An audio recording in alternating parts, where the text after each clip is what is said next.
Hello hi అందరికీ. ఇది మా ఊర్లో దొండతీగ చూడండి, చిన్న చిన్న కాయలు వచ్చినాయి. ఇప్పుడే చూస్తున్నాను, ఏమైనా కర్రీకి దొరుకుతాయేమో అని చెప్పి. చాలానే ఉన్నాయి కానీ అన్నీ ఇట్లా చిన్న చిన్నగా ఉన్నాయి అన్నమాట. ఇట్లా చూడండి, చాలా వాకింది. ఇదంతా దొండతీగనే. దీని మొదలు వేరెక్కడుందో అర్థమవుతలేదు నాకు. ఇదిగోండి, ఇక్కడ ఉంది కింద వేరు. ఇంత పెద్ద తీగ వాకిందనమాట. పైన పందిర్లాగేశారు.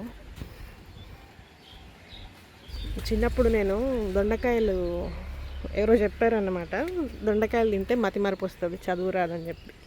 అందుకని దొండకాయలు తినకపోతుండే, నేను ఇప్పుడు తింటున్నాను.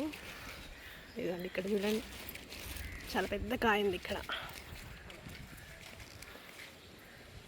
ఇది మొత్తానికి మా దొండ తీగ మొత్తం ఒక పందిర్లాగానే వాకేసింది. ఇంకా కింద నుంచి చూస్తే ఇంకా చాలా ఉన్నట్టున్నాయి దొండకాయలు. ఇప్పుడు ఇంకా దొండకాయలు తెంపాలి.